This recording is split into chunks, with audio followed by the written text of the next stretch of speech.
So I'm going to introduce our next speaker. In December of 2012, Emily suffered devastating effects from synthetic use. Emily's story has received worldwide attention, including an interview with Katie Couric. Emily's family formed a charity organization, SAFE, which stands for Synthetic Awareness for Emily. Emily and her family have dedicated their lives to educating and raising awareness of the dangers of synthetics. Emily is a senior at Sci-Fair High School. Her hobbies include listening to audiobooks, watching movies and stand-up comedians, and making everyone around her laugh. Emily and her mom spoke at the Baytown City Council meeting, as well as Texas lawmakers in favor of laws to ban the sales of synthetics. Her story has reached thousands and helped communities all over. She's kind of a big deal. So, she said 2 years ago, almost 3 years now, I had 5 strokes, due to synthetic marijuana. I know. It's just, okay. So, I'm Tanya, I'm Emily's mom. She's going to be looking at all the pictures. Sorry. So, 34 months ago, actually, today, it was December 7th, 2012, we got a call from Emily's boyfriend. She was at home with him alone, and they had been smoking synthetic marijuana, and, well, he didn't call me and tell me that. Stop looking at the pictures. Sorry. But, he called and he said, something's not right. Emily's not acting right. And she had been, I'll back up a little bit. Saying, sorry. She had been having migraines, and we didn't know what the cause of it was from. We took her to the emergency room. They did a CT scan. There was nothing wrong that they could tell. They had us go to a neurologist. She wrote down on the neurologist paper that she was smoking marijuana, not saying it was the synthetic version of it. And the neurologist wanted to do an MRI, but she had huge anxiety, which is also a side effect from the synthetic marijuana. Huge anxiety. She couldn't do the MRI, couldn't get into the machine. That was on Monday. Fast forward to Friday. And he called us, me and my husband were at work, and he said, Emily's not acting right. And I said, well, did she take her migraine medicine? I just thought she was trying to sleep. He was kind of, really wanted all of her time. I thought, just let her sleep. What do you, come on, stop. And then he called me a second time and said, no, she won't stay awake. She's really not acting right. And so I had my son, who was closer, he's older, go over to the house. And he called me and he said, no, Mom, she's fine. Everything's good. She's laying down asleep. And it took about 10 more minutes till he called me back and said, no, everything's not right. She was going in between psychotic fits and then into sleeping. Psychotic fits and then sleeping. Her psychotic rages were banging, barely being able to walk through the house and banging into the walls. And peeing in a laundry basket in my mom's room. Yeah, she peed in a laundry basket. She was punching holes in things. There was glasses and things broken all over. What? Yeah. And so I told him to hang up with me and call 911 and have an ambulance come. And I got home before the ambulance did, and when I got there, she was again laying peacefully in bed, or so it seemed. And they got there within 2 minutes, I guess, of me getting there. The reason it took so long is because they had to send along constables because she was being violent in the house. Mm-hmm. So they sent along 5 Harris County deputies, all really big guys, 2 EMTs, and when they tried to go in and talk to her and wake her up, she was just screaming words that didn't make sense. They were saying Emily, Emily, and she wasn't responding. She was just, sounds I didn't think people could really make. I thought it's, Like from the Exorcist? it sounded like sounds from a really bad horror movie. I didn't think it could happen in real life. And it took they were trying to sedate her to get her into the ambulance, and it took all 5 of the constables to hold her down while the ambulance workers gave her an injection. I was just standing there next to her dresser, and you have a constable holding her head down, constables on her arms and constables on her legs, and I'm like, everything was fine when I went to work that day. Mm-hmm. What happened? It was just so crazy. And then we get to the hospital, and it just got worse from there. She never ever had any kind of snap to realize that anyone was talking to her. You could yell at her, you could talk to her, I could sing to her. She was just out of it.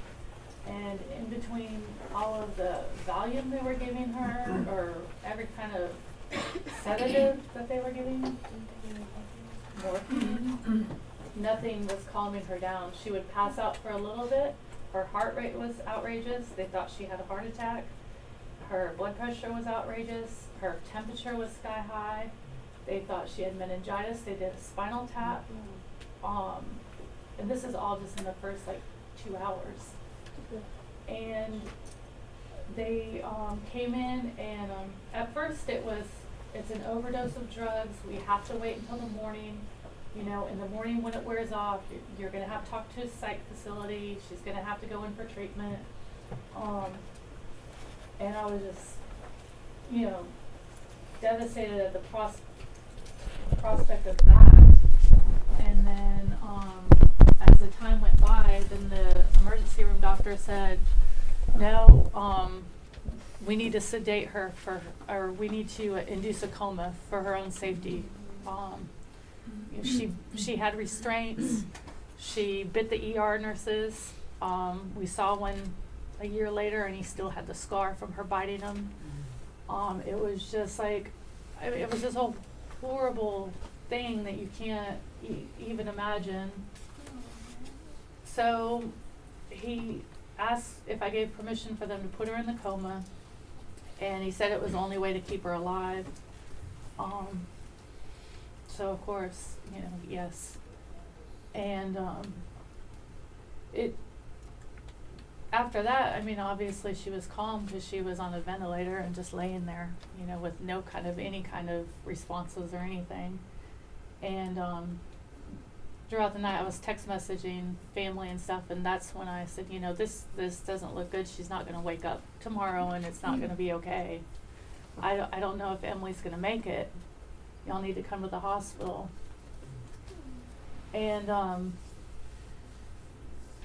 she was stabilized. They moved her to ICU, and we went from there. But she was at that hospital for 4 days. She had a couple CT scans that showed something going on in her brain, but they couldn't really tell exactly what, or they didn't tell me exactly what. This was on Friday night. On Monday, they finally got an MRI done. Through the weekend, they were having trouble with it because she kept having seizures, so she was shaking, and they couldn't do the MRI with the machine with her moving. And they finally, on Monday, they did the MRI, and they told us that it showed strokes. And they said it affected the whole back of her brain and the whole left side of her brain. And but they wanted to do further testing with an angiogram. And angiograms where they put dye up through your femoral artery. And right here? Yeah, in your leg, and it shoots up to your brain. Mm-hmm. And they did that on Tuesday morning. When they got those results back, they said there was nothing more that they could do for her at the hospital.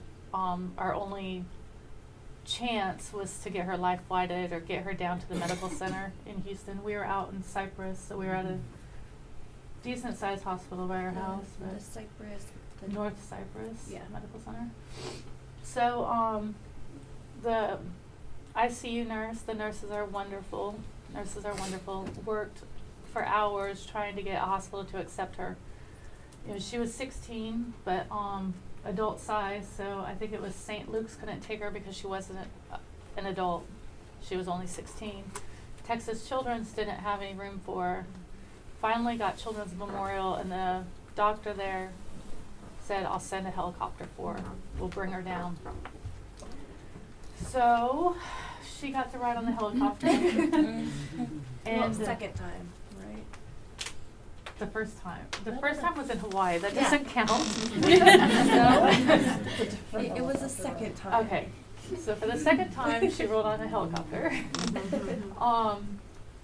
And we drove and rushed down to meet her. They don't let us go because of insurance, I guess, or something. But when they did all their examinations, and he said, the doctor, I mean, it's probably 2 in the morning, 3 in the morning, and he's telling us, there isn't really, he went step by step everything that was wrong with her.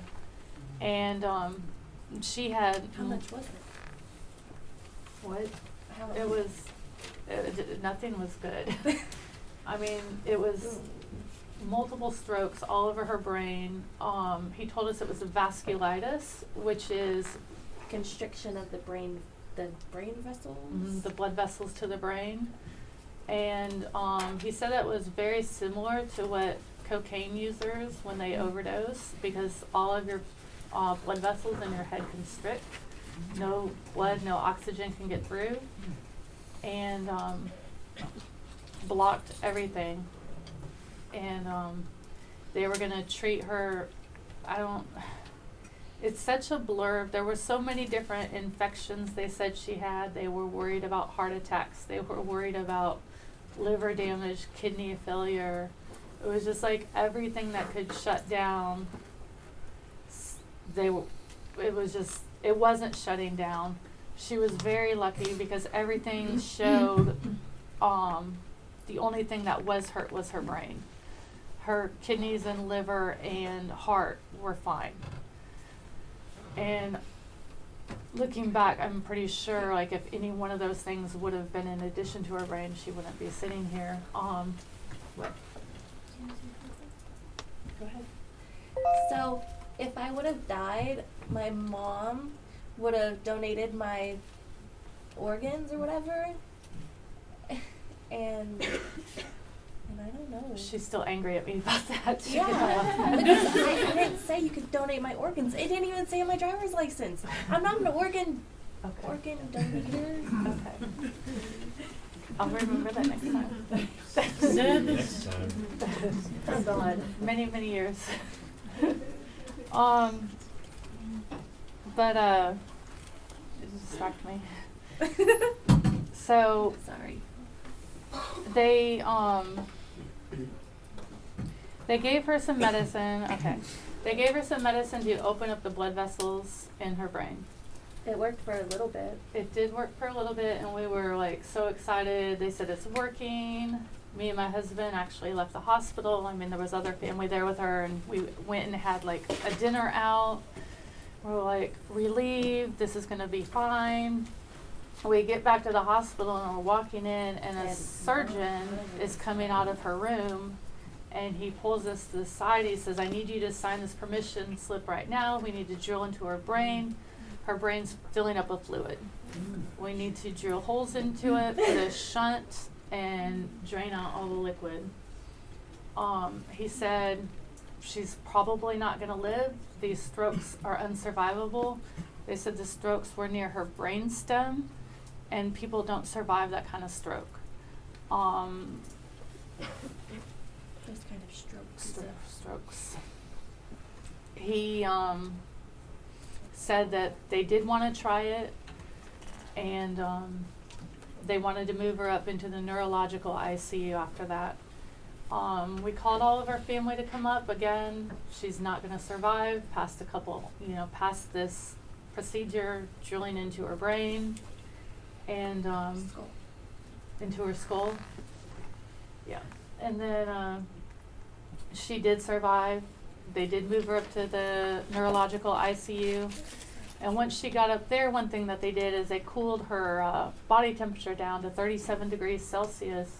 Which is I think it's like 94 degrees. They cooled her whole body down so that only her brain would have, like her organs would slow so that her body could repair itself with her brain. and my body turned blue.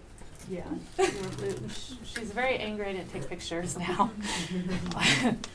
I only took, I think there's 2 pictures of her that when she was in her hospital bed, I didn't want to remember her like that. But Well, you thought I was gonna wake up the next day. that or was something. something.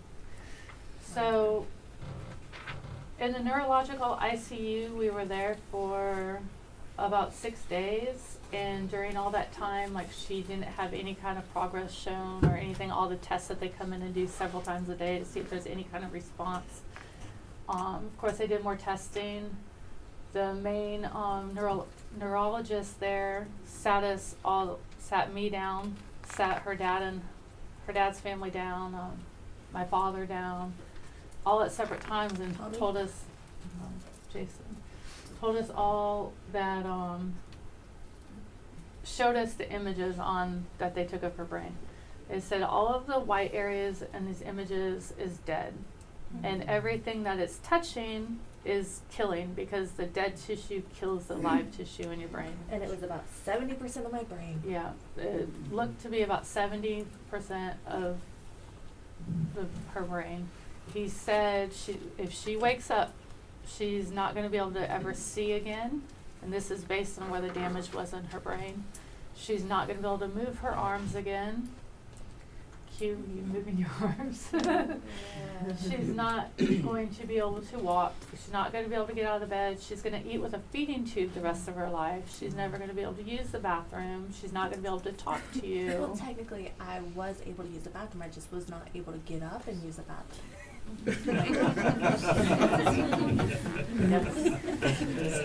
So, Do you want me to say what No. you would have? Mm-mm. Okay. oh, wait. Well, I mean, if you were at that point, you would have had to use a catheter with a Foley bag. But they, my dad asked, and like, it really stands out to me as the most important question of it all is all these things happen, Would she still know if we were in the room?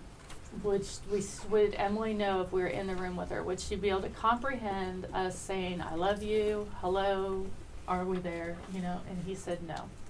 She's never even going to know if you're in the room with her.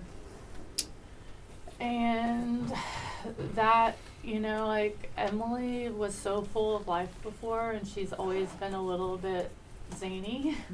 What? And Zany? Zany. A little bit out there.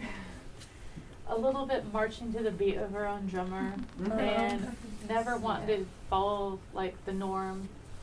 I mean, in junior Obviously. high, wearing 2 different colored shoes, you know, it's just, she's always been against Cliches, right? I don't know. against the norm a little bit.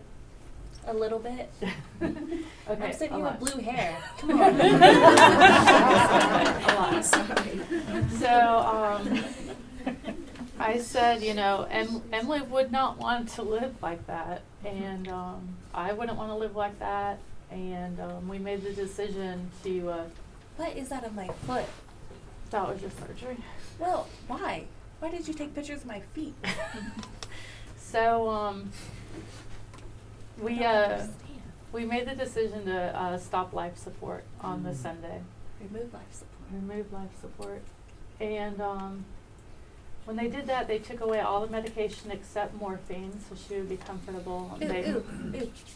Say the part that. I will. Okay. Okay. They took the, you know, respirator out. They actually told us that once they took the respirator out, she would die pretty quickly because her throat didn't have the ability to hold itself open.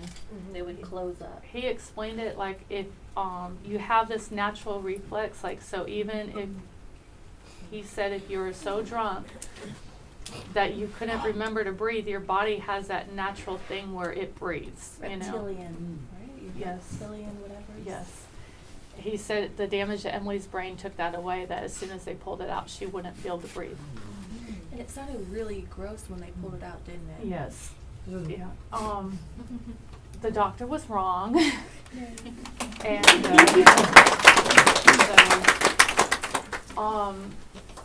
he was wrong, and then they said, well, it's just going to take a while for her to pass on. And we were there in the neurological room for about 8 hours, I think. Oh no, Until why are the you looking at evening. me?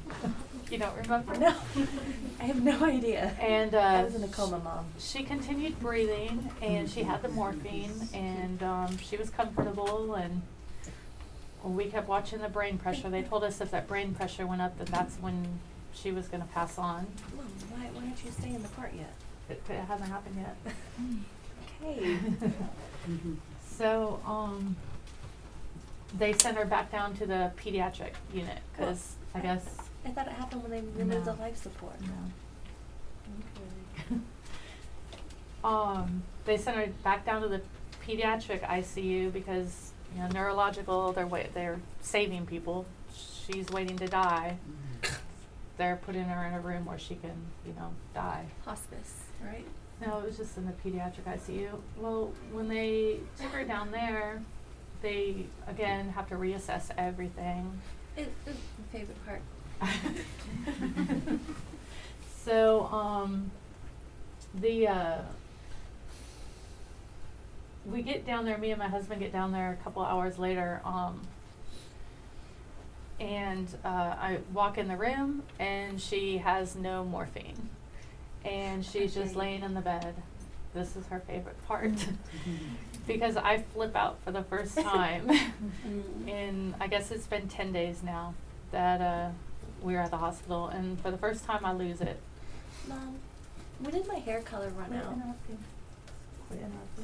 Okay. And I said, they promised me she would be comfortable. Why did you take her morphine? They told me she wouldn't have any pain. What are you guys, do you know do you even know my child? Like, I was so frustrated, and the poor nurse said, well, the doctors are in a meeting. Let me go get the doctor, and he'll explain it to you. And I said, I don't want to wait for the doctor. I want her morphine put back in, and and meanwhile, were you screaming at him? At her? I wasn't screaming, but I was highly upset.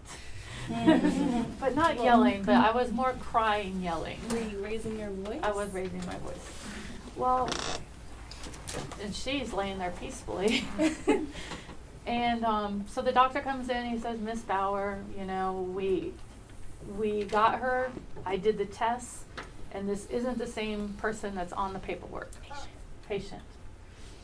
She responded, there was a response when I said her name. And she responded to some My of eyes this fluttered. stimuli where they put things under her nails and her toes and stuff. She responded, and they did not. When they pressed on my sternum. Yeah. Right? Mm-hmm. And Yeah, it was where's my sternum? right where you just pushed. Here? Your chest. Oh, here. Yeah. Okay. So it was the first time she responded at all since this whole thing started. And he said, you can see she's not in pain. If you just give me through the night to see how she's going to do, if you think she's in any pain, we'll give the morphine back. And I looked at her, and she was fine. And I said, okay, but no more tubes, She had so many tubes up her nose, into her stomach, helping her pee. Like, I didn't want any more tubes. And they said, okay. And Which tube did they take out first? so they, my husband was getting ready to leave, and because of the respirator, her whole mouth was like really, really dry. Okay. And my husband reached over and put chapstick on her mouth, and I saw her lips go like this, like for the chapstick. Pursed. Yeah, she pursed. And I said, Tommy, did you? Her lips just moved, and he's, you're really tired, Tanya. that did not happen. I said, no, I'm pretty sure I saw it. And I sent out a text to my other children that night and said, you know, I don't want to give anyone false hope, but there may be some hope here. We might finally have hope. And a few The hours next day. later, I say the next day, but it was only a few hours just dozing on and off in that couch, and there was doctors and nurses when I opened my eyes standing around her. And I stood up and I said, Emily, and her eyes were completely open. And I said, I love you, Emily. And she whispered back, I love you too. She was real raspy. And it's been coming back since then. My vision? No, well, not, I haven't talked about your vision, but I mean, it was a whole really long ordeal in the hospital. I was, When you start crazy? I think you stayed at the hospital for 9 weeks. 9 weeks. Yeah, 9 weeks. They had to put a feeding tube into her belly, and then she was able to get transferred to an inpatient rehab center, Tier. She was there for 14 weeks. Texas Institute of Rehabilitation. Yeah, and I mean, at the beginning, she couldn't move anything except her mouth. She couldn't lift her head up off the pillow. She couldn't move her hands or arms or feet, anything. And she was blind completely. She obviously couldn't get up and use the bathroom. She couldn't eat. She had to eat. At first it was through a feeding tube through her nose and then through her soft stomach. food. She graduated to soft foods at rehab. When they first dismissed her from rehab, it was to put a baclofen pump into her side. She has, it looks like a hockey disc puck. Hockey puck in her side Not a hockey that disc. continuously delivers medicine to her spine so that she can move her legs. Because at the beginning she couldn't move her legs. If we moved them for her, it was extremely painful. I would scream and shoot. And then I don't remember the pain though. yeah. Such a long time ago. Yeah. She had to have surgery. She got foot drop, which was the foot surgery things, pictures behind me. They had to cut like zigzag shapes into her Achilles tendons, so her feet, because her feet had turned downwards, so they looked like they were ballerina toes all the time. She couldn't move her ankles or anything, so they had to do surgery to correct that.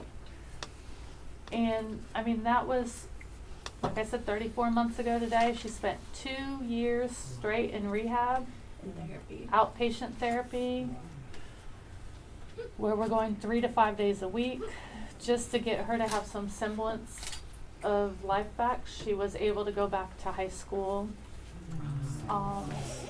And we're still working at it. She starts a new therapy center tomorrow. We'll be going 3 days a week, and she's in her Spiro. Mhm. And she's in high school, and it's helped her a lot because, she had no memory. It took her 3 months to even remember she had a boyfriend. Like, at the beginning, it was just going from absolutely I remember that nothing day. to where she is today is amazing.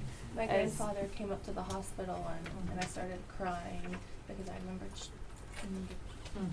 you know, him. But I think, like, the main thing, we share what happened. It was, it's been a really hard ordeal for her and for our family. I don't think anyone would want to go through this. No high is worth what she's gone through. Why aren't you saying about the eyes? Why aren't you saying about that? What about the eyes? My cortical blindness. Oh, I guess we're gonna skip back a second. She was cortically blind because her brain I still am. can't process what she sees. It has improved a lot, but And I have left hemianopsia. Which that just means she can't. She forgets her left side of her. No, that's left neglect. Oh, okay. What is it? That word. Like, say it. No. Okay.